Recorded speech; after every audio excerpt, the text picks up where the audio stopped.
مشاهدي الأفاضل، السلام عليكم ورحمة الله تعالى وبركاته. أحييكم من ملعب الشهيد داودي سليمان حملاوي في هذه الأمسية الثلاثاء 27 ديسمبر، وفي هذا التوقيت حيث بدأت التجارب بالنسبة للأضواء الكاشفة، بالنسبة للمصابيح التي تم تركيبها مثل ما تشاهدون، والملعب في هذه الحلة الجديدة، والأشغال على قدم وساق من أجل إنهاء الرتوشات الأخيرة في انتظار تنصيب اللوحات الإشهارية التي تروج للمنافسة القارية كأس إفريقيا للاعبين المحليين هنا ببلادنا بالجزائر، ومنها بقسنطينة بالنسبة للمجموعة الثالثة. مثلما تلاحظون الملعب في أبهى الصور وفي أجمل حلة ينتظر موعد المنافسة بداية من 13 جونفي القادم إن شاء الله. إذن عملية تركيب مصابيح اللاد على مستوى الأضواء الكاشفة والأعمدة المنصبة هنا بملعب الشهيد حملاوي داودي سليمان متواصلة، والتجارب مثل ما تلاحظون، عمودان اثنان تشتعل بهما المصابيح، مصابيح الإنارة أو الأضواء الكاشفة من أجل إجراء المباريات ليلا. أجواء رائعة هنا بمدينة الجسور المعلقة قسنطينة التي أخذت الألوان الإفريقية وهي تستعد للشان المقبلة. صور ولا أروع في قسنطينة كما بملعب الشهيد حملاوي وفي المدينة، وكذلك بهياكل الاستقبال.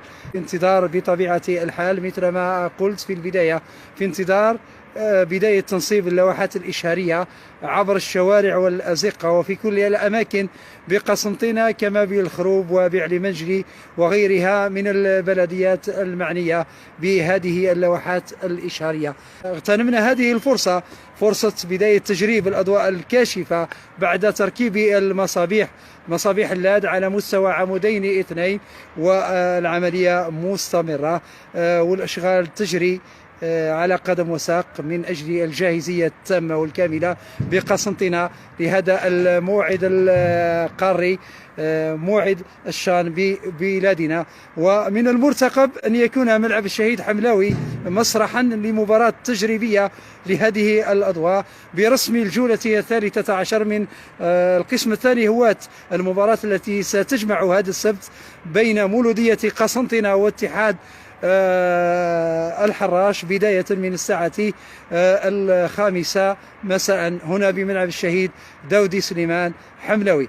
هي إذن أجواء المنافسة القارية، هي الأجواء الرائعة التي تعيشها قسنطينة، وهذه الأجواء من خلال التحضيرات التي تتم في كل مكان، خاصة على مستوى ملعب الشهيد داودي سليمان حملاوي اللي به 3 ملاعب لإجراء التدريبات، على أن يستفيد أو على أن تستفيد الفرق والمنتخبات التي ستكون في المجموعة الثالثة بقسنطينة كذلك من الملعب الملحق التابع لمؤسسة الجيش الوطني الشعبي.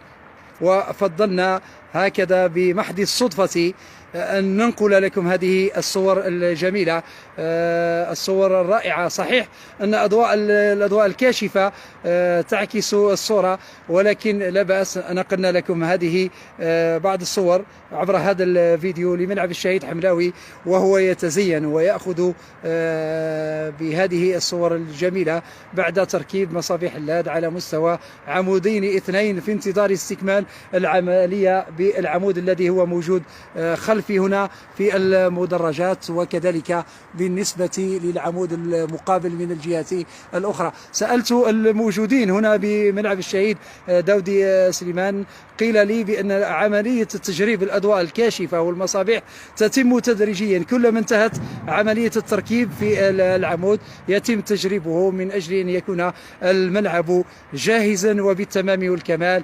للشان المقبلة.